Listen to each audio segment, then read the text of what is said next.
স্বামী শারদেশানন্দ রচিত শ্রী শ্রী মায়ের স্মৃতিকথা পুস্তক থেকে পাঠ করছি। শ্রী শ্রী মায়ের সন্তানদের মধ্যে সামাজিক ব্যবহার, দোষগুণ বিচারে ভালো মন্দ সব রকমেরই আছে।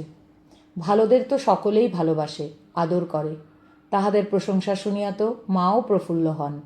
অপরের কাছে উৎফুল্ল হইয়া বলেন, আমার গুণী ছেলে। মন্দ ছেলের দোষের কথা নিন্দাও মাকে শুনিতে হয়, কষ্টও পান। কিন্তু স্নেহ ভালোবাসা সকল সন্তানের উপরই সর্বাবস্থায় সমানই থাকে। উহার বিন্দুমাত্র হ্রাস বা ব্যবহারে তারতম্য কেহ কখনো দেখে নাই।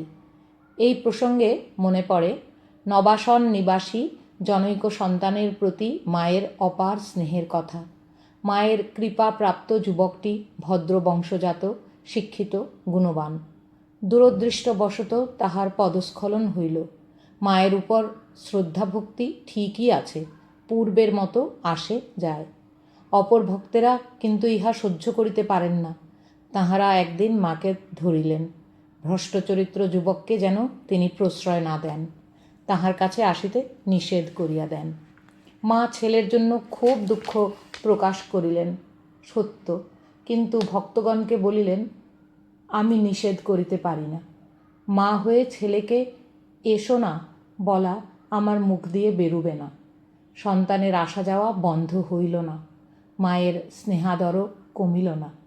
তবে ক্রমে ছেলের হৃদয়ে ইহারই ফলে মনে হয় অনুশোচনা বিবেকের উদয় হইয়াছিল।